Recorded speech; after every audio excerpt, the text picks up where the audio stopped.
Yeah, so look, hey everyone, I really don't know what I'm doing. Welcome to my YouTube channel. I'm AKAPAD, Peter A. DeLuca. We're going to jump right into this. This is a 1 hour long conversation that Mark and I had last night. Pre Dream Warriors 106 recording. Dream Warriors 106 is a Creed 2 review, and that's a extension of 105, which is our Sylvester Stallone deep dive, a 2 hour film by film deep dive into Sly Stallone. It's one of my favorite episodes, and this discussion I thought would be best to premiere on YouTube or just to have available via streaming. YouTube may not be it, but you know, on some video streaming network. And essentially this discussion originated with me saying that Miles Morales shouldn't exist in the Marvel 616, and then from there we kind of get into some of the social justice warrior Marvel, or what's perceived as the SJW Marvel, and how that's affecting the product. And I don't know, look, we're just two grown men waxing intellectual about comic books. How serious can you take it anyway? But look, do me a favor, subscribe, support, show this to your mother, show this to your friends, your cat, Diamond Dallas cat. You know him well. We all appreciate the support and whatever you can do to move the message forward. I thank you and I love you. And let's just hit that audio. Do the whole series is that. The funny thing, with the Black Label, we're dropping some geek knowledge here. I'm going to... FYI, we're recording because I wanted. Well, hold up, because I wanted just to document this. I want you brag about how much you know. You just mentioned Black Label. Black Label's who was the first to use Black Label? Who was the first publisher to have Black Label? Marvel. No, I don't know. I'm thinking of Epic. Chaos Comics. Brian Pulido had Black Label. That was supposed to be his R-rated adult Chaos Comics line that had hidden covers. The covers were like warning labels, and they were called Black Label. But yeah, but they immediately abandoned the concept. Like they immediately. I think they went under not too far after that. No, I mean DC. So DC. Oh, DC. Yeah, DC was just with their. Like, we're gonna do this concept, and the first book out of the gate. We're going to show Pat penis. What survived longer, Black Label or All Star? Yeah, All Star just drug. They just kept doing it over and over again. What a nightmare. I'll give them credit. The Third Earth seems to be still going. What, the Neil Adams weirdo stuff? Well, yeah, the Underground Earth. Yeah. Oh yeah, whatever the heck they're calling it. Yeah, and then he loves it. Then what's the other one? What's the one with the Straczynski Superman, the Gary Frank Batman, those graphic novels? The Earth one. They're Earth one. Yeah. Okay, yeah. Earth one Batman Volume 3 was delayed because it was half done. Yeah. And then Gary Frank's half done it. It's done. It's written, and then he had to go to do Doomsday Clock, which is late. Never. Who's later now? You think it's him or Jeff? I think it's him. Yeah, I think it's Gary, and that's fine. Again, that's gonna be what kills the company, because people were ready for that. People, as crazy as it is, people were ready for the Dr. Manhattan DC universe. People wanted it, but they're already moving away from it. Because they don't have it's not. The beginning's not done yet. You can't continue. I know, but the part of the crux of it was having Wally West there, and they just killed Wally West. And did they? But I don't even believe that's a real thing. There's too many concurrent events. My brother were talking about this, where there was like Drowned Earth. So there's one storyline where they flood Earth. Yeah. Right. Right. And then that's the new one. Yeah. They have to showcase Aquaman and have an Aquaman trade out for a movie. Right. Gotcha. We got to do an Aquaman story. Hurry up. Yeah. The one time we need one.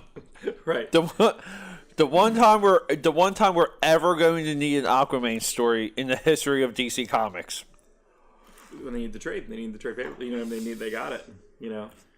And then there was like a Magic Wonder Woman thing happening, and that just finished. And then they're about to do, and then there's this other Flash storyline. Like there's too many events on top of each other. It's exhausting.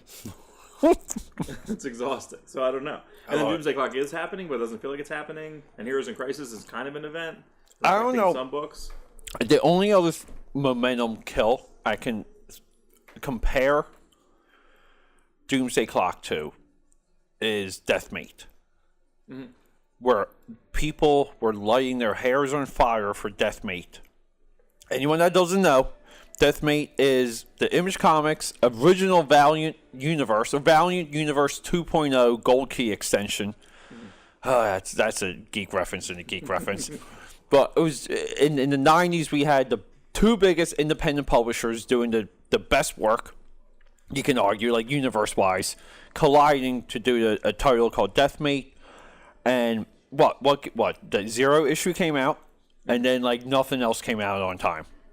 I think all the Valiant stuff came out on time, but we didn't want those because I don't want Don Perlin drawing Image characters. We wanted Deathmate Red, which was the extreme that universe. Was all so each book had its own. The bookends were a combination of the best talents in and around. Right? We just looked at one here. Yeah, and then I usually always have the red one. The red one's usually always on my bookshelf somewhere. But the beginning it was Barry Windsor Smith, inked by Jim Lee. Was that right? Do I have that right? I'm trying to remember. I'm pretty, or Bob Layton was inking. Bob Layton inked Silvestri. Quesada drew something, and that was inked. I forget. Yeah, and Quesada was the only guy that Valiant had. Yeah, he was like the only '90s looking talent. Like Dave Lapham made a lot of money apparently with his work from that enough to make his own like publishing company. Yeah, where he had what was it, like the Armorines, or it was like an Iron Man type. He did Harbinger, and then did he do Harbinger, or he did like the team? I don't remember. I think he did Harbinger, and then he did Warriors of Plasm when they left. Oh yeah, but that was the Jim Shooter left. Right. Jim Shooter reign. That was like him following Shooter, and then Shooter had like super high end investors. They did Defiant. Those books are good. The Warriors of Plasm. Dude, you know what's good? They did a trading card set. Mm-hmm. Okay, look, super geek dive here. Like these are these are the ones that I want to maybe just put up on like YouTube, like these segments. Right. Not part of the podcast. Just have just start doing audio files on YouTube. But anyway, Warriors of Plasma premiered with probably the only comic book line ever to premiere with a trading card set. The trading card set could be assembled into a story. Right. That collected story is solid, and you could mail away for or purchase like a binder, and the binder came with a Zero issue, which was a side story of Splatterball, which is the sport that they played in the Warriors of Plasma universe. Oh, man. Okay, but I stand by it. It's not artwork for the sake of artwork, so it's very anti-90s, like what Valiant stood for.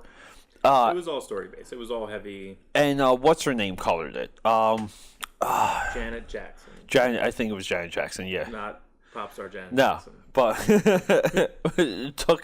Janet Jackson took a detour and colored some comics. Jackson's, like kind of trademark was like it was almost like colored pencils, like the way it was blended. Yeah, it was nice.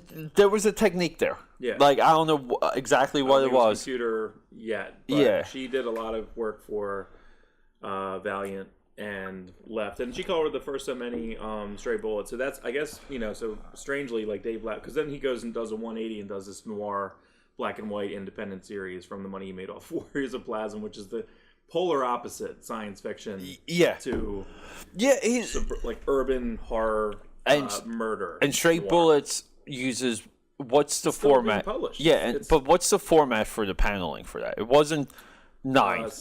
Was it 6? Yeah. And he would go to 3. Those were great. First and last page. The one thing that was interesting was it was a shared universe. Every issue had someone else in it. Yeah. And then things would overlap. But I remember when I got to maybe issue 20, and I wish I had my single issues. I should probably go buy them. Because you can buy omnibuses and stuff of it anyway. I remember putting it in chronological order. So it was like 18, too. Yeah, like, I remember like reading about people doing that. Every time it came out on the first page, it would say like August, right, 1985. Yeah, that's kind of cool. Yeah, because it was basically you'd see Spanish Scott when he was like a teenager, and what's the? It's been so long since I've read any of it. What's the plot for Stray Bullets? Like, what's the hook? It's just all these. It's not quite like it's Twilight anthology. Zone. There's usually like basically it's an anthology of of a town with these group of people. They're all grifters and thieves and liars and prostitutes and fathers and sons. So in the first issue, the body in the back, there's a body in the trunk. Yeah.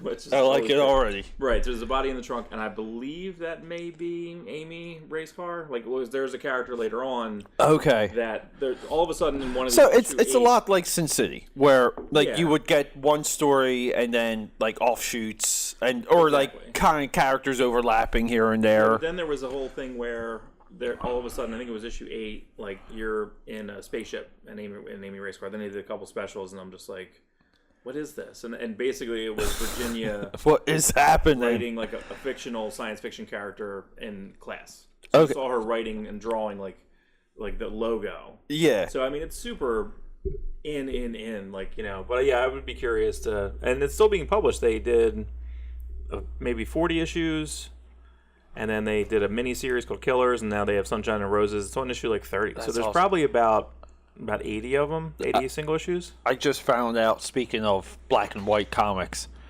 black and white independent comics of the 90s, I didn't know they did this, but it's only $20, and it's a Scud Disposable Assassin collected edition. Oh, yeah. Going all the way up to the final arc, which was done with Image Comics. Mm-hmm. Now, Scud, you have to really know about comics, even though with Scud the Disposable Assassin, was it one, but it was like probably the I think, I mean, you only had like a few purely independent comics in the 90s, like at that time that wasn't Crow or Teenage Mutant Ninja Turtles, and you can maybe say like Love and Rockets, Stray Bullets, Bone, Scud the Disposable Assassin.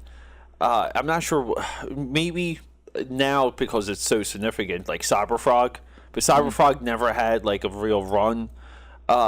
Creed, again though, right. And then you had more of the highbrow stuff where you had like Evan Dorkin doing stuff. But then he was Milk and Cheese. Stuff. Yeah, he had a breakdown on Twitter this week. Bad, dude. Everyone has a breakdown on Twitter. It was bad. It was like it's 9 tweets in a row. All of a sudden, it's insane, dude. Everyone is going mad. But he's like on Twitter. I don't even know what he's doing. Like, because he's just basically saying he's lamenting that he could have sold out so many times, and now he can't. He doesn't know where he fits now, and he lucked out. He's saying thank you. That's kind of there's some truth to that. No, I agree. If that's really what I think, the landscape today is, there's no market to make comic books for because it's been hijacked. Mm-hmm. They were like, oh, we have to make comics for cosplayers because cosplayers are showing up to conventions, and that destroyed comics. That thought destroyed not all the comics are like that. There's a lot. We're down to one publisher. Do you know how many years it's been since Image Comics has had a Republican work on any of their comics? You know how many years? I don't know. It's been about 6 years. Okay. Do you know how much money IDW has lost last year? You gotta you can't just say the statement. You have to make the IDW lost nearly $2 million a year ago. They're firing their executive staff piece by piece. They're propped up by their board games. Their comics aren't selling. So Image is gone. IDW is gone. Do you know anything about Skybound's practices? Like how Skybound and okay, so usually it would be like you and I would sit down and draw a comic and find someone to publish it, right? We would invest our time, but we would get we would kind of maybe get money. Like the publisher would be like, oh, here's some money up front because you put some time into it, and we're going to buy your idea, and then we're going to give you a piece of the cake once it sells. And if it continues to sell, you can make it with us for these rates. So it's like a multi-tiered contract. So that's almost like non-existent now. Okay, so these people there's no money to be made anymore in comics. So what Skybound has done is they're, an Image publishing house, but they don't adhere to Image rules, which is weird because right now, like you and I would go to Image, we pay a licensing fee to get published with Image, and then they put out our book, and then we get the exposure. Mm-hmm. So it's a little bit of they a have trade. To prove it. They have to go through a few different people. Right. So we're connecting a lot of dots here. So essentially, Skybound says, "Look, we'll give you a page rate. We'll pay you for Murder Falcon per page, but we get a piece of the pie now. So you don't own it. We get a piece of it. Okay. So if they do anything, so Murder Falcon becomes cartoon." Skybound gets parts of things. Because there's no money to be shared anymore like it was in comics. Like you couldn't make the sacrifice to get a payday. Mm-hmm. Okay? What Skybound's business model will eventually fail, and then what do we have? We don't have anything. Okay? So IDW's gone, Image Comics. Well, Skybound, to go back to Skybound, that's Kirkman's company. Yes. Kirkman desperately wanted to, he didn't even Walking really Dead, ask to be in Image. But they invited him into Image, and they probably for more cred, I guess, in a way. I think they were. There was a time where he was the voice of Image, like he had multiple successful books with them. Everyone was on Walking Dead high. At that point, he became a retro founding partner or whatever. So he has partnership share. I don't know if he's publisher. I'm trying to think of the way it's set up. I think Eric Larson is Valentino's still publisher. Or is Stevenson's publisher? Eric Stevenson, yeah, Stevenson from the House of Liefeld. Mm-hmm. Thank you, Liefeld, for destroying comics. Not what you're saying. No, but yeah. So, but Image at this point, there's no. Like, look, some of the major writers in the industry have Image books. Like, right, we have, like, Black Science and, like, the Descender out there. Right, so what you have essentially is... But, see, they have to make a certain level of money. Like, there's no way that Cliff Chiang can live, like, based on paper crawls. That's not a big seller. No, these people aren't living. You don't understand. I think the way that it's set up, I think the creators are. I think they're fine. I don't think Dustin Nguyen can't. Dustin's different. Dustin's, like I said, we have a couple outliers. So again, outliers are not the rule. The rule is that there's been multiple people saying that they'll have like a 5-person creative team for the book, and they're splitting it between they have $500 to split between 5 people. These are Image Comics. Like saying this right now, okay? It's not like 14th publisher from the top saying it, what you would expect, okay? Because these books aren't like they're really not. If you look at the numbers, they're not selling like enough to pay for these people. They're not like the numbers aren't there. Like if you're selling 5,000 comics at $3 a piece, and you get half of that, and you have to divide that between like 3 to 4 people. It's nothing. It's nothing. Okay? And these books are selling less than that. Okay? Some of the Marvel books are selling less than that. Okay? Like Marvel's holding at 20,000 for a lot of books. Too many books. But yeah, so essentially, I guess I don't know what this rant, like I don't know what this where we're going with this, but so dissecting the industry further, we have, I don't know, Dynamite. Maybe, but Dynamite can't even handle a James Bond license anymore without derailing that. Dark Horse, Marvel, I think, is completely done. Like, Marvel's, we were talking about this today, Marvel's not paying people. Based on their artwork, these people are not being paid a lot. I don't think they are. I think some of your Phil Noto, Len Francis Yu, those should be always your top 5 guys, top 7 guys maybe, putting out garbage consistently. I don't know. Like it's payment. You know, like they're not instant yet. Dallas is now playing with the Christmas tree. I've been waiting. He's been toying with it. And Dal, what are you doing? Psst, psst. What's up, dude? You okay? But yeah, and so at that point, like, who do we have? Like, who do we have? I know, but you're saying very definitively that they're done. They're not done. They're going to be 2 years from now. We're going to be sitting here and they're still there somehow. To what capacity? Marvel's already licensing to IDW. Mm-hmm. Like, you don't think? Well, I think that's going to work. You don't think that's a? Do you think that's more than a experiment? Because that's the same state they were in when they did Marvel Star Wars. Knights. Yeah, but all the that's right. Yeah, but the Star Wars books that they did there, I think I sent you some panels from it. I like those Star Wars books, the Star Wars adventure books. I like more. Yeah, than Star Wars continuity Star Wars books. proper. Yeah. So because I just feel that there's got to be some differences made with some of these characters. Well, yeah, okay. For different audiences. Well, but who's the audience? That's the point. I'm every audience. That's the point, though. But yeah, but me, what's the audience? Me. So a lot of these things that, like the way how they're portraying these characters, what they're doing with the characters, they're not for a male audience. So if comic books are not thought through for a male audience, if you don't know who you're making your product for, who are you making? Well, I think that it's like these comics when you look at Marvel, if Squirrel Girl is on 40 something or more, it's got to be selling somebody. No, it's hardly selling. I know, but they would cancel it if it wasn't selling. No, that's not how they work anymore. They keep books to make a point. That's the only thing they care about. I gotta dig on that. You don't. Who's the chief creative officer of Marvel? The Indian woman, the Amana Sana Amitabh. Yeah. Okay. Yeah, that girl. You're telling me that girl grew up? Do you think that girl knows anything about comics? Have you ever heard her speak? Yeah, I've listened to a podcast with her, and I've seen her on different YouTube. Okay. What enlightening thing does she open your eyes about in comics? Well, no one can open my eyes. Her knowledge.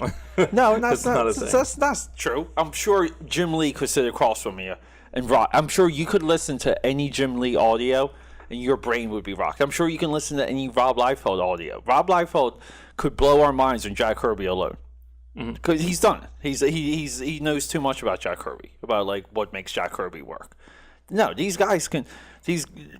That girl doesn't know anything. She doesn't know anything. Well, I would say that. Well, no, I think she was editor when they were doing Miles Morales stuff. So what do you think? So okay, we're 2 weeks out. Spider-Man into the SpiderVerse. Yeah, it's already being touted as. So do you think that it is a good movie, or do you think that it's not? It's filling. I don't know. Blanks. Like I don't have any interest in it, like at all. There's not even. But I'm also at the point where I have little interest in anything animated. Period. Like I can't watch a cartoon. I think it's a stupid. I'm like, okay, whatever. I get it. There's some adult humor in there, but I'll just watch like Step Brothers. I'll watch Tropic Thunder if I want adult humor. Like I don't. There's very little of that stuff that even appeals to me right now. I don't know who that's even marketed for. To be honest, who's the audience for Spider-Verse? I think it's the same as their Lego movie. I think it's all Lego movie or But Lego movie, yeah. But Legos move. I think it's still Legos are like. I think it's still going to work. I think it's going to be engine. Huge. I think it's going to be gigantic. I think it might. It has a chance to make money. It does. People seem to be secret. Just remember, The Secret Life of Pets, which is basically Toy Story with pets. Yeah, made a ton of fucking money. They're making sequels. Yeah, but that was like, that based on those trailers, that was like an idea that sparked the imagination. People were excited for it. I remember being. I don't know. I feel like people were excited for that trailer. You don't want to see Peter Porker on. Like, come on. No, really? I got no interest. I have complete interest. I'm among the very few that believe it's a blasphemous thing that Miles Morales is even in Marvel proper. It's blasphemous. He should not. But okay, number one, he's not from the reality. It would be different if we were in Ultimate Verse, okay?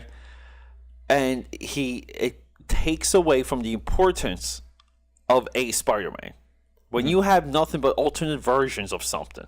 And that's the only story they seem to be able to do now in Spider-Man. Everything is a Gwenum, a Gwenverse, a SpiderVerse, a Spider-Geddon. That character means nothing at this point. You've diluted it. That's it. I care so much less. I care less about Spider-Man knowing that there's another Spider-Man. I don't care. Kill him. Kill Peter Parker. There's Miles. He's right there. Next wall crawler up. Well, yeah. I mean, to me, I don't think about when I. But they killed. I don't need Miles. Yeah, but they killed it with Wolverine. They killed Wolverine with clones now. Like, Wolverine means nothing. Marvel has systematically went the way of genderizing and adding race to their marquee characters instead of creating new characters. And they were just like, we can make a Wolverine a girl. We can make a Wolverine another girl. You know, Honey Badger. It goes on and on. Okay? Iron Man can be a black girl. Okay? And they go on this tangent that just nothing's new. They're just reusing what's already there. They're going more into that well that I thought they were capable of. I thought we were at a bankrupt Marvel, like leading out of like House of M. I thought they were like bankrupt with really what they could do with things. And they got mileage out of House of M. They got like an age of epics kind of with Siege and Civil War. And probably like, I guess they drove into the ground with Civil War too. Like, people were like, we're done with this garbage, okay? But now, when everything's an iteration of itself, there's no continuity now. Like, that was always one of Marvel's strengths. It doesn't matter if Marvel's grounded in our reality. There's no continuity in there. There's no... All these other characters they're creating should be original creations. Miles could have came into the Marvel Universe and became a different character. He didn't have to be and keep being Spider-Man. That would have been actually interesting. We're like, oh, in one universe he was this guy, and then he crosses over, and now he's this. That's more interesting. I'm sorry. There's on the base level, alternate versions is just boring. It's fun for like one story. It's fun as like an Elseworlds pickup. Yeah, or like a what if. Yeah, but these things are, and I get it. Like you're into it. But you're not the audience. Like you're the core that's barely propping up the industry, and you don't even pay for your comics. Most of them. Like, you don't pay for any of them. But I will tell you one thing. I do believe this. If you paid for your comics, you would have a different opinion of them. You would be way more critical, and you would be sharper with your perceptions instead of just saying, it's this, it's that. It's excusable. They did it 20 years ago. Trust me. You get the business practices from 20 years ago, you bring them into today, we will have a better industry, not a worse industry. We will have a better industry if the comic book industry went backwards and not forwards. And on top of all that, we're in, I would say, because you and I are both art guys, right? I can't remember a worse age for artwork in the history of comics. The 90s at this point smash what they're doing today. Obliterated. Okay? And this includes the DC house style. Because the DC stuff has a packaged look. But just because there's a universal house style now for DC makes, like, whatever. Anyone can draw DC now in my eyes. Anyone that can hold a pencil for more than like 8 hours a day can draw for DC. Like, I don't think there's zero nuance, there's zero initiative to develop an interesting take for a character anymore. Outside of, like, you know, a few outliers. The new Moon Knight wearing a tie and just wearing a white suit. Yeah, like, okay, that's gonna be Moon Knight for a while, whatever. Moving on, like, you get that every once in a while, but there's no way. Well, why do you think, so going back to just like IP in general, so intellectual property, like, who, the only person that is creating anything, or has created anything, and it is, what variation or not, is Bendis, right? For Marvel. That's it. He created Miles Morales. Yeah, maybe, but again, Miles. And then when he's in DC now, he's creating this other character who's going to be in DC. Yeah, which people like a real hate. person. Okay, people hate already. He already drove that character into the ground. Bendis, look, Bendis is maybe the 0.0 of the SJW Marvel. Bendis got a African American wife and was like, I need something for my kids, and boom, you got a black Spider-Man. That dude was in a position to do nothing but create. He's not married to a black woman. Oh, he's not? No. Are you sure? Yes, 100%. Okay. Then maybe I don't know. Like I thought he was though. No, I'm gonna have to look that up. No, he's adopted lots of kids. Maybe adopted. Yeah. Yeah. Well, there's nothing wrong. I don't think there's anything wrong with having like that. I do agree with you. Pulling it into 616, it dilutes so many things because technically the Death of Spider-Man storyline was very poignant and good in that, and then having someone else to see that discovery again in with slightly different powers. The early Miles stuff was still really good and compelling. Okay, adopted. He's got adopted. Oh, right. I'm sorry. He has, I think, 2 adopted. But, like, bringing him over, like, they should have just ended the Ultimate Universe. But because no one was really championing it, like, they just ended it because he was going to leave. You know, Bendis was on his way out a couple of years ago. You know, he almost left it 4 years ago. Well, yeah, I mean, look, the thing is, though, too, like, Bendis even leaving is a telltale sign of, like, dude, Marvel lost Bendis. They lost Jimmy Chung, right? Jim Chung drawing Brubaker. Yeah, a couple years ago. They lost Hickman. Like who does Marvel? Who are the thought? Like who's in the writers' room for Marvel? So right now it's only Aaron, Jason Aaron's Avengers, Avengers and Thor. And people hate Avengers. No one's really hot on that. I like this new run. I like Ghost Rider, underwater, fighting Namor. With his car. Stupid. Dumb. That's a good Ghost Rider. Yeah, I get it. Ghost Rider is always going to have different versions. There's always going to be a modern version of Ghost Rider. Should Ghost Rider always have a motorcycle? Yes. No. Yes. How could you say that? He can have... You can't say... No, you can't... He can have a horse. No. He can have a woolly mammoth. No, look, the horse is the only exception because it fits and it's cool. The woolly mammoth... I think it predated the other one anyway. The woolly mammoth is equally dumb. It's the dumbest thing on earth. That's fun. See, that was a fun issue. But the thing is, like, this is where like you're accepting of the what if stuff. See, that's great if it's a what if, but we're talking Marvel proper needs to have strict editorial. These characters are fanciful. They're science fiction. They're all of these things, and they need grounded editorial for a yes and a no. And some of these ideas are, I mean, like we go back to like the writers' room that created the Death of Superman, and it's like they talk about it like it's this horrific thing that happened because they were like a bunch of idiots and someone blurred something out because they were out of ideas and this is what they you know, they were like, this is good enough for us. Right. Okay, that can't be every single thing every single month, and it's not. It's different in the 90s when they were one-upping themselves. Okay? Like, like, if you went on to Namor, you had to, like, one-up the guy that came previously, and, like, you know, you would get, like, Jay Lee. Like, Jay Lee drawing the most, like, gnarly, hardcore Namor, and what they did was they knew what they had with an artist like that, so they threw together stories for him. They're like, you're good with drawing this stuff. Let's stick to your wheelhouse. But at the same time, though, it's not like they're even then like recreating the character and like the mythos of the character story per story. Like now it's like everything is up for grabs and none of it seems significant. Ghost Rider in a car, I get it. It's a fun idea, but you can do that with another character. Ghost Rider should always have a motorcycle. Always. Like, it's just one of those things. It's no different than saying, like, what mode of transportation does the Dark Knight have? He has a Batmobile. Oh, no, he doesn't. He doesn't have the Batmobile any longer. He has a Batcycle, Batplane, yeah, but, Bat-Submarine. Yeah, but primarily it's always the Batmobile. Okay, but the thing is, well, what does he have now? Well, we're borrowing from the Shadow.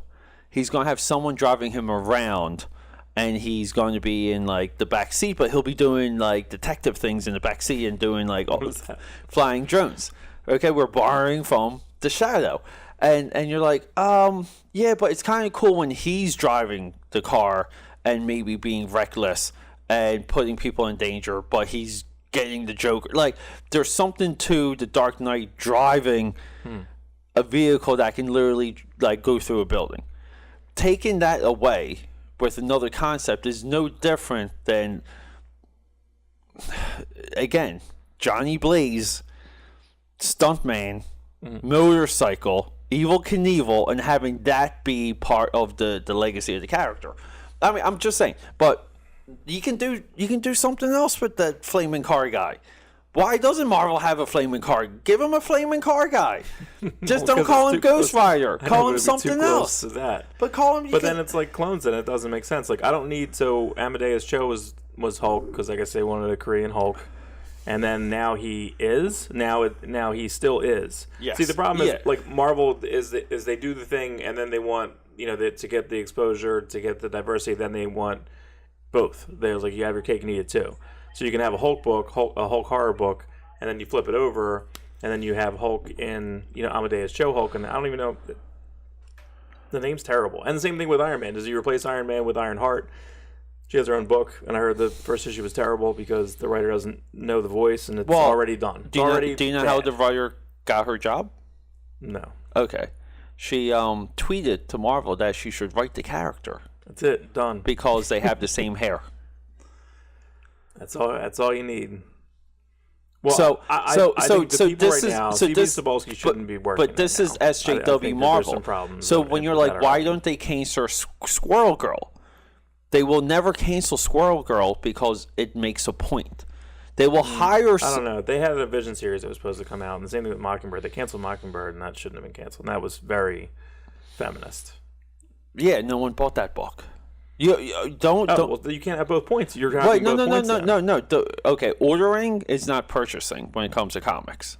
But you can't say that you're confusing. Squirrel Girl isn't like selling, and it's still being published. But I'm saying Mockingbird was canceled because low sales, and you're like, well, yeah. And I'm like, well, you can't have both. You can't have both points. Well, I'm not saying every book.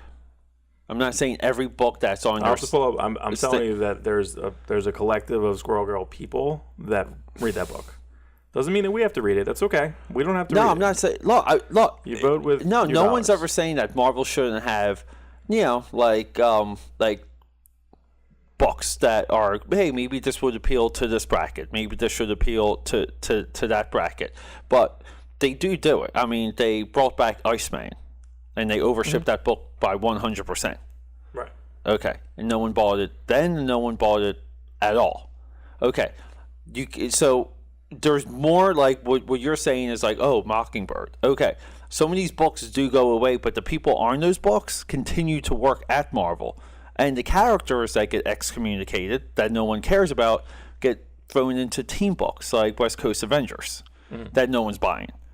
Okay? So, like, this thing you're describing, you're almost like you're picking out maybe like one book that didn't come back for different reasons. There could be real reasons why Mockingbird never came back. I don't know.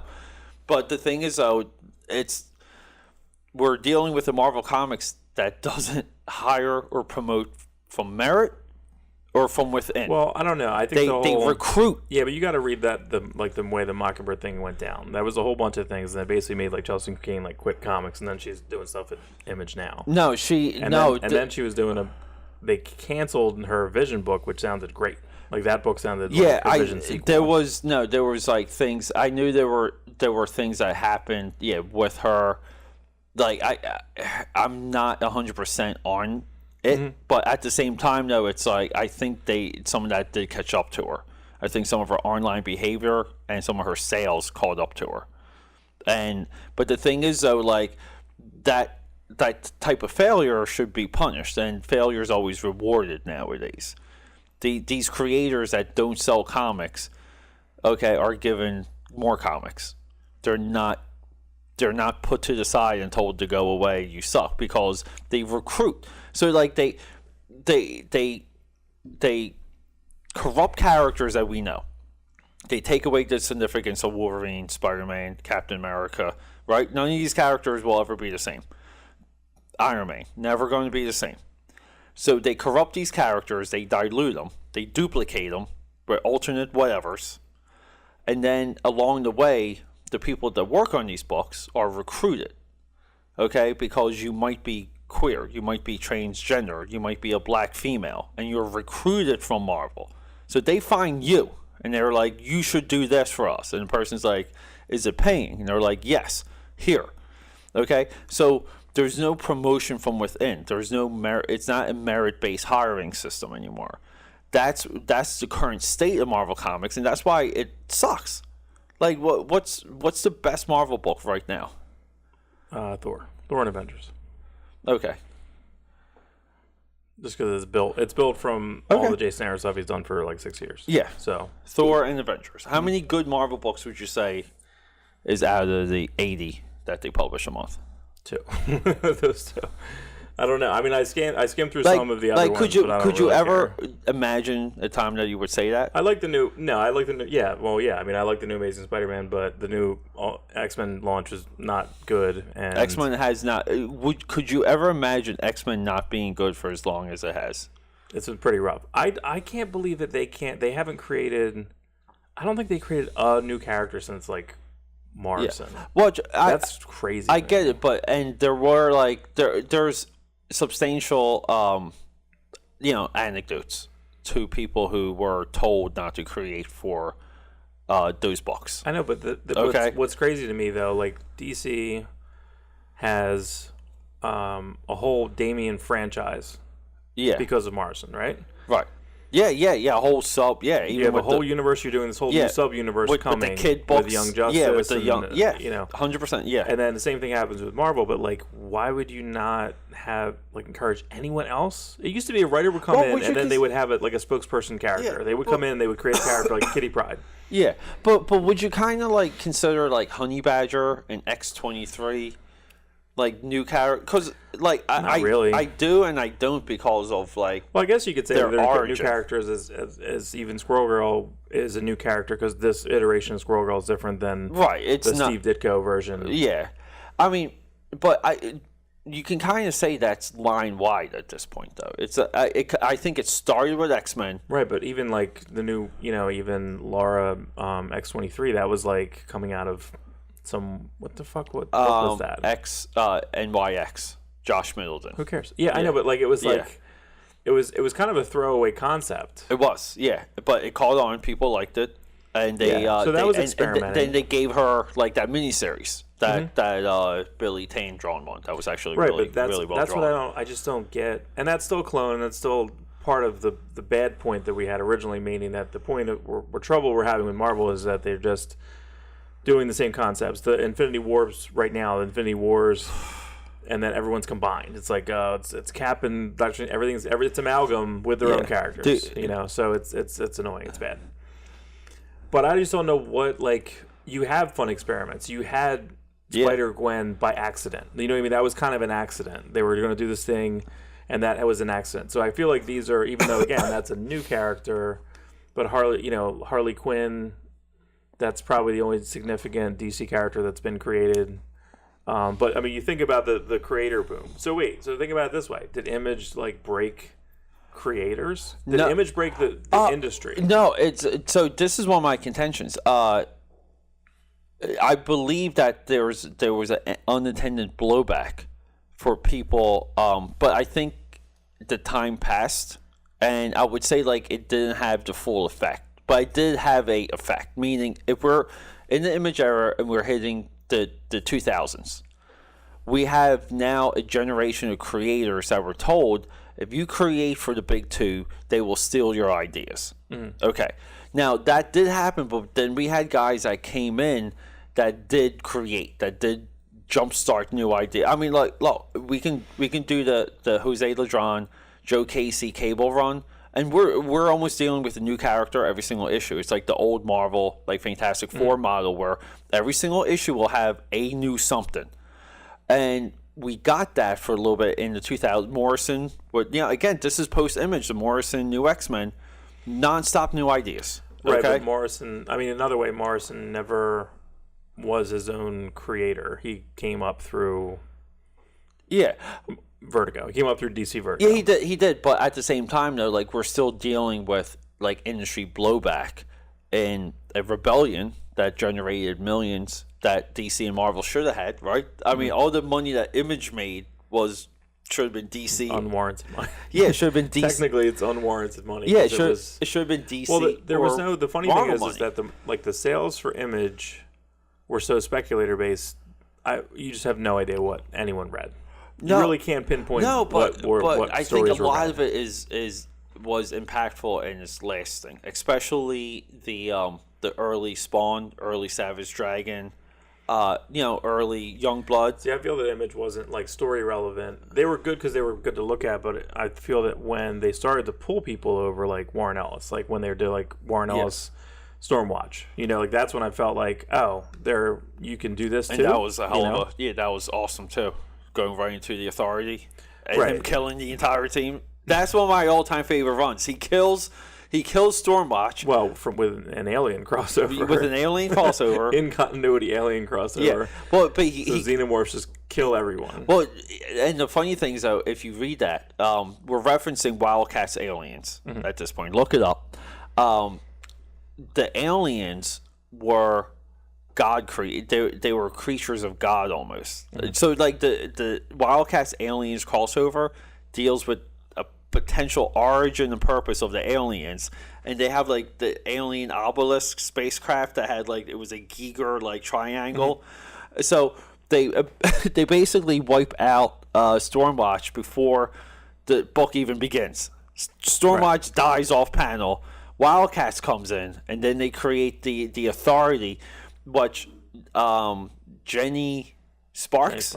Jenny Sparks is the one that defeats the aliens and then dies at the end of the first Authority arc, because like she was the one that got, like she had to sacrifice her particles, and her particles were like, it's really like metaphysical and weird, but holy crap, that's one of my all-time favorites. It really is hardcore, but no, I see what you're saying, but at the same time though, like I think it did slow the industry down like post Image, but then what happened was it's almost like the Joe Quesada era now deconstructed the storytelling, and the Quesada Bendis era slowed it down.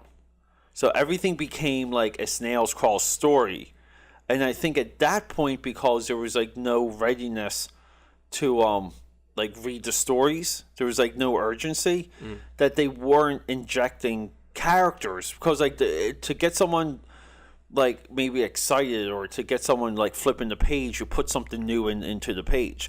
And I just think the mindset changed, and then what happened, it got lazy from that point. And so, and I think some of it was like legality things. A lot of it was book market, I think, too, because everything was trades. Yeah. You know what I mean? Well, see, I don't like, so a lot of people say that though, but have you ever heard that being a direct, like an editorial position? I never really heard that from anyone. Like, I haven't heard anyone saying we needed to like make floppies and make storylines this particular way for trades, because when Marvel was doing it, they didn't have a trade market. They were creating a trade market in like the early 2000s. Right. DC was light years ahead of Marvel when it came to trades. I remember one time in the comic shop, most of the trades were DC and Vertigo. Right, they didn't have. Marvel didn't even have anyone in charge of it. Yeah, Marvel would just have like 5 or 6, whatever. Like there was like nothing there, and then Marvel like spent 10 years building up their library. So I don't really know. I mean, maybe it makes sense, but maybe I think the editorial direction was this deconstructed storytelling. And everything became like slow and introspective, and I always lean towards the Greg Rucka Wolverine run, the one that was drawn by Rodney Ramos, I think. Derek Robertson. Derek Robertson, yeah. Ramos. Yeah, with the girl, like just naked Wolverine walking around every. Like, and then like the. Well, see, that's what I kind of like. The same thing when you said Cable. Cable had Irene Merriweather. I remember her name. That was the reporter. Yes. Who basically was like, I don't know what this Cable guy's doing. Like, but it was she was almost like a night nurse. Cable. Like a night nurse. Well, actually, she was supposed to be night nurse. I'm remembering this here. Joe Casey wanted to do a night nurse, epic. Okay. He had this whole thing playing out for Marvel. Marvel said no. And he put some of that into the Cable run. Mm-hmm. Yeah. But anyway, yeah. So I don't want you to But they did the same thing with that Rucka run where you had to have you had a point of view character, which actually I got a little tired because that was what Rucka always cheated. He was just like, he's like, I gotta work on a guy. I like writing strong female protagonists, so let me have a girl narrate what's happening with this guy. Right? Yeah. Which he was good at it. I'm not saying because he did it with Batman. He brought in a girl. Yeah, made her like a Robin. Rucka, Rucka has look. Everyone has tropes, and tropes are what writers need and artists need to keep going. Well, then you could say that. You could say that his. So we're 2 weeks. No, we're a week away from that Elseworlds event, which has the premiere of Rucka. It's basically Rucka and J.H. Williams III's Batwoman. Yeah, right. But see, while we're still on the topic of recreating, that's a brand new character essentially. Yeah. Yes, it has the name Batwoman, but that's essentially a brand new character. So that's a way you can make. So you're saying with Miles Morales Spider-Man, you would rather him be Spider-Boy or something? What do you mean? What do you mean? Yeah, it's something or you just don't like him in 616, which is valid. Yeah, I mean, I'm more against him in 616 because you have a successful Spider-Gwen series that is not in 616. I don't even care about that. I don't even recognize that Spider-Gwen even exists. Though I don't. The tour book's great. I don't recognize that it even exists. Well, it's ended. So I mean, what is interesting about my brother texted me about something because he really liked the most recent Daredevil run. And I told him, I said, listen, go online, go onto your Marvel app and go and read these Daredevil runs. They read the Bendis one's good. If you go back and read the Miller. Bendis, first 50 issues, right? Yeah, but then he blows it up and then Brubaker's run is really good too. Yeah, Brubaker I think improved fixed it. Right. Well, because he was left with a grenade. He threw him in jail. He threw him in jail, outed him. Right. Okay. And that became. That was Bendis did that, but when he left him in jail, and then Brubaker had to come on and pick that up. Yeah, which is great because that's what one writer should do to the other. But now they're so safe. Now they just they put all the tools back. It ends complete. Yeah. And then you can do a new one, which I think is stupid. Well, a lot of it. So here's the thing. So there's good and bad. So not just trashing all of it. Some of the good is that. The editorial style that to me that's most successful is the one that always returns the character back to where he started. So meaning that you can do whatever you want to Daredevil as long as he's back to being Daredevil by the end of the story or the panel. We're good. But what's happening between that now isn't much. See, now everything's safe and weird and slow and cutesy, and there's a weird humor, and then there's the dialogue's always weird in some of these Marvel books where they're just they're talking like Gilmore Girls. It's Josh Whedon talk. It's all quippy. Yeah, and but the thing is, Marvel movie effect, because that's all. I don't think it's the Marvel movie effect. I really think it's people working on the books that haven't read comics. I think the people now who are running things they're not comic book people. They're all showrunners. They're all potential. They're TV young showrunners. Yeah, young young adult novelists and stuff. And I think there's an erosion because there was a time where again. The Joe Casey story, the dude worked in the comic shop. He dreamed about it. At one time, you could throw anything you wanted at Joe Casey. He would make it cool. He even made Gen 13 work for a little bit. Okay, went to Wildcats. The Wildcats. We both love that Wildcats. The incredible Wildcats run. Okay, the one that was set up by Alan Moore.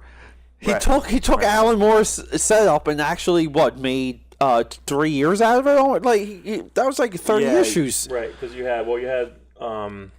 took over. Yeah, well, Liddell was doing it. with Travis Stress, but then like all the pages came in all supposedly with that it was nuts is that shit would just come in whatever he wanted to draw your tank for 5 pages. So like Liddell quickly quit off that, and then Casey picked it up and then gave it to Sean Phillips, which was like a worker. He was just like a working man's artist. Did Liddell write? And these are some of the all-time great. Maybe I might say this is maybe one of the best company crossovers ever. I know what you're talking about. You're talking about the X-Men Wildcats. Yeah, the 4 of them, right? So it was right. Was it Golden, Silver, Dark Ages? Yeah, Dark Ages was by Matt Broom, and it was garbage. It didn't look good, so who cares? Yeah, but did he write that though? Like, because I remember one time reading those in the block, and there was there was a connective. I think Liddell wrote those. Well, you had Travis Strest doing Silver Age. Silver Age was Jim Lee. Okay. Which is phenomenal. That is. I like that. And then Adam Hughes did like Bronze Age or something. I don't remember all of them, but I just know that Adam Hughes did one. Yeah. So wait. That was Modern Age, maybe. Maybe yes, Modern. That's the one I wasn't remembering. So there was 4 of them. I want to say like he left Wildcats to do that, and it was like this like 4 prestige format epic that was like kind of. Like, but it was like its own universe almost. Like they weren't because it's like the characters existed outside of meeting themselves for the first times, and they did and they didn't at the same time. It's like the weirdest thing. And what was the one where like Wolverine doesn't have his claws yet? It was Wolverine and Zealot. It was like World War II. Yeah, but it was basically Wolverine stolen from that one issue of X-Men 268. You know, with the classic with the Captain America issue. Yeah, it's like the same exact Wolverine kind of. Yeah, it's in that same. I'm telling you, that is. I would say that's one of the best ever. And then Green Lantern and Silver Surfer is one of my like geeky favorites. Who drew that? Was that Castellini? Castellini and Ron Mars. Right. Yeah. Right. Obviously, Ron Mars. Ron Mars was like the cosmic go-to guy. Classic Trek X-Men with Silvestri. That's not bad. It's not, dude. You have a Vulcan. Draw all of it, you have a Vulcan neck pinch to Wolverine by Spock. I mean, that's worth the price of admission alone. That was so fun about the '90s because they just did all these all the time. They were competing with themselves within the same company. They all made tons of money. They made money like post boom era. So a lot here. Side note, everyone, and this is going to be something. This might just be the first Dream Warriors YouTube episode exclusive. Okay, this is going to go right to YouTube. But side note is that everything that Mark and I just talked about was post image boom. So we're talking like early 2000s and on. And the industry at that point popped, boiled down, and was stable. Okay? Like Marvel was roaring back. Marvel went through bankruptcy. And then we had the leftover Image talent. Everyone was still making money. Everyone was moving giant chunks of bucks. And I'm going to relate. I'm going to go right back to Miles Morales. Is because not all of these ideas were perfectly executed, but they were thrilling on premise alone. And then you had, I hate to say it, the early 2000s, potentially the greatest age of artwork ever to occupy comics, like pound for pound, company by company. And you had these amazing visuals to pull you in, and you had the writers fighting for their space, and you would just get these like really weird, quirky, fun, weird things like Earth X, coming out the same time around. What was it? What was the new X-Men? You had like Earth X, new X-Men, and then like the Cable run that is one of my all-time favorites. And then we had like Garney and Wade on Captain America.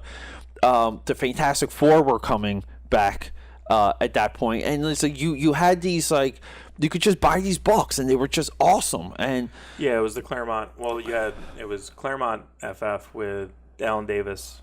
Yeah, and then it went right to LaRocca, which was a huge run. That was a huge popular run. Yeah, and the Davis stuff too. You know, I wanted to go back and research those. I really, I should just get the Marvel app again if those are on there, because I want to say didn't Labnett and Lanning, who were the guys Dan Abnett and Andy Lanning. Yeah, I always thought they cherry picked some of the Annihilation stuff from the Alan Davis Claremont run, because wasn't that like a chunk of it? Wasn't that like didn't they do like a big Annihilation type like epic, and they went into that, and that was like the first time since like Walt Simonson. Like it was almost like Kirby went to Annihilation. Kirby Stan Lee went to Annihilation, and then in the late 80s, Simonson went back there with his run of Fantastic Four, and then we had the Davis run, and then it was like now Annihilation actually became like that. Took that character since the 60s to hit like a significant level in like Marvel lore. Yeah, it's like it's a stupid bug, and it took. He's the scariest character ever. Yeah. In a way, did you read the Hickman run, the Hickman FF run? I started it. Yeah, but it's brutal. Yeah, great. But to me, that was like I really feel like, to me, Fantastic Four has 3 errors: Kirby, Stan Lee, John Byrne, and then Hickman. Because even what I was reading of the Hickman stuff, but Hickman broke. He's the one that started to break it. Everything was too alternate. Everything was a version of itself, iteration, and that led to Age of Ultron. But that's what broke Marvel Comics, was the Age of Ultron story. I'm sorry, that did it. There was no recovery at that point. Which is it's sad when you look at it like that. But if you actually look at that story, the story itself is the timeline breaking and fracturing and not really coming back. And if that's your story, like other than Thanos getting the Infinity Gauntlet again and like snapping, he did that a couple years later. With Infinity, you know what I mean? And Hickman did that too. So. Right. Yeah, but like there were ways to create it, but they never they never found a way to. I guess I guess Hickman did that though. But Hickman created the Black Order, which they just used. You know what I mean? Yeah. They have a miniseries now, which is. See, that's what I mean. Like, I don't understand. Like, take the shots. Yeah. If Hickman didn't do that, if he didn't have his FF run into his Infinity run, we wouldn't have had Infinity War the movie. There's an episode of Dream Warriors where you and I were discussing. I guess like part of the start of a lot of this for us was Mark and I, me being out of the comics, Mark being in comics, and I was like, hey, sit down and explain to me like what's happening, and we did that for one episode, and that episode was almost like the beginning of I would say like SJW Marvel proper, meaning that Thor was a girl, Hulk was an Asian, Wolverine was a girl. And unrecognizable. And you were like breaking all that down to me. Because I asked you, I said, who was this? Who's Wolverine? Like, you're like, it was Wolverine. I'm like, no, it's Laura. And I played devil's advocate at that point. We can go back and listen. My position at that point was like, Marvel needs to be experimental, needs to be like this, because we don't know what they can cherry pick down the road to blow up and make significant. Meaning that we were like more movies, I think that more movies, more media, but even like the way how the comics work sometimes. Like again, Speedball creates Civil War. Like they do something with that dumb character. Like whoops. Yeah, you kind of like find the hook. So okay, real quick, Speedball side note. Isn't it strange that they made? Okay. Isn't it strange that they made like a depressing Speedball book with Speedball being in like an Iron Maiden? Yeah. Where he was constantly in pain because he wanted to be in pain? Yeah. Like you have this character that's like a very bubbly, hilarious comic relief character. He accidentally blows up a town, kills hundreds of people, and then then Paul Jenkins like, I would like to write a very depressing. I can't do a British accent. That's my British accent. That's not even an accent. I want to do pretty bad, but yeah, I didn't even do it. But like, who greenlit that fucking thing? Like that makes no sense. And I read it.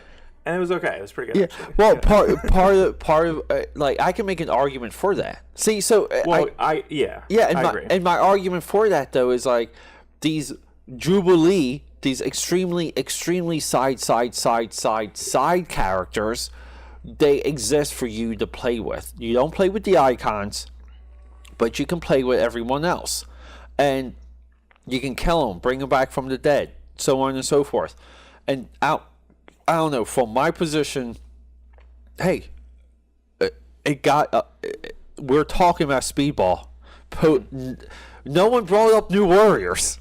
Like, at one time you could only bring up speedball if you were talking about Mark Bagley, Fabian, I can never say his last name. And we're talking, if you're talking about New Warriors, probably Derek Robertson stuff too at the end. That was good. The most underrated team book. New Warriors, way better than the anything Teen Titans has done outside the initial new Teen Titans run. Newer. I'm totally for New Warriors, but look, we're gonna call it short. Mark and I were just talking. we rambled for an hour. We're just gonna put this up on YouTube. This is gonna be like Dream Warriors YouTube episode 1, okay? And then Mark and I have actual Dream Warrior episodes to do real quick. Multiple. So we're gonna get to those. And well, thanks for joining us.